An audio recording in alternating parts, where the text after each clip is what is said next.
Napoleon ബോണാപാർട്ടിനെ കുറിച്ചൊരു cinema ഇപ്പോൾ ഇറങ്ങിയായിരുന്നു. Rightly സ്കോട്ടാണ് ആ ഒരു സിനിമ സംവിധാനം ചെയ്തിരിക്കുന്നത്.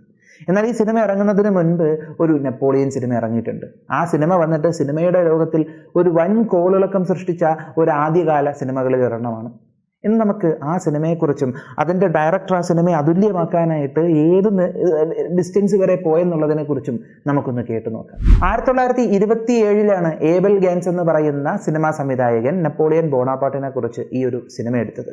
സംഭവം ഒരു സൈലന്റ് സിനിമയായിരുന്നുവെങ്കിൽ പോലും ഈ സിനിമയുടെ ബ്രില്യൻസ് അത് സിനിമാ ലോകത്തിൽ ഒരുപാട് കോളിളക്കങ്ങൾ സൃഷ്ടിക്കുകയും വളരെ ഇൻഫ്ലുവൻസ് ചെലുത്തുകയും ചെയ്യുന്ന രീതിയിലുള്ള ഒച്ചപ്പാടുകളും ബഹളങ്ങളും ക്രിയേറ്റ് ചെയ്തായിരുന്നു. എങ്ങനെയെന്നല്ലേ, അതിനെക്കുറിച്ച് നമുക്ക് കേട്ടു നോക്കാം. സിനിമയുടെ ഒരു പശ്ചാത്തലം എന്ന് പറയുന്നത് നമുക്കറിയാം, നെപ്പോളിയൻ ബോണാപാർട്ടിനെ കുറിച്ചുള്ള കഥ തന്നെയാണ്. അദ്ദേഹത്തിന്റെ ലൈഫ്, അദ്ദേഹത്തിന്റെ മിലിറ്ററി സ്കൂൾ മുതൽ ഇറ്റലിയുടെ ഇൻവേഷൻ വരെയുള്ള കഥയാണ് ഈ ഒരു സിനിമയിൽ പറയുന്നത്. ഈ സിനിമ എന്തുകൊണ്ട് ഇത്രയും പ്രത്യേകത നിറഞ്ഞതാകുന്നുവെന്ന് വെച്ചാൽ, അന്നേ കാലം വരെ സിനിമയിൽ കൂടുതലുമായി ഉപയോഗിച്ചിരുന്നത് സ്റ്റാറ്റിക് ഷോട്ടുകളായിരുന്നു. സ്റ്റാറ്റിക് ഷോട്ടുകൾ എന്ന് പറയുമ്പോഴത്തേക്കും കൂടുതലും ക്യാമറ ഒരു സ്ഥലത്ത് ഒതുക്കി വെച്ച് ക്യാമറയിൽ വലിയ മൂവ്മെന്റ് ഒന്നും ഇല്ലാതെ എടുക്കുന്ന ഷോട്ടുകൾ, അങ്ങനത്തെ സ്റ്റാറ്റിക് ഷോട്ടുകളായിരുന്നു. എന്നാൽ ഈ സിനിമയിലൂടെയാണ് ഒരുപാട് ഫ്ലൂയിഡ് ഷോട്ടുകൾ, അതായത് ഒരുപാട് മോഷൻ ഷോട്ടുകൾ ഉപയോഗിച്ച് തുടങ്ങിയതെന്ന് പറയുന്നുണ്ട്.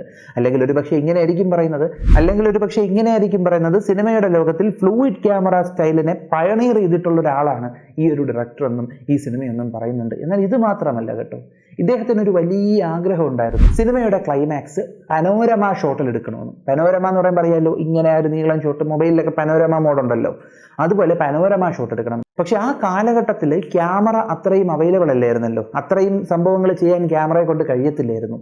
അതിന് ഇദ്ദേഹം ഒരു സൊല്യൂഷൻ കണ്ടെത്തി.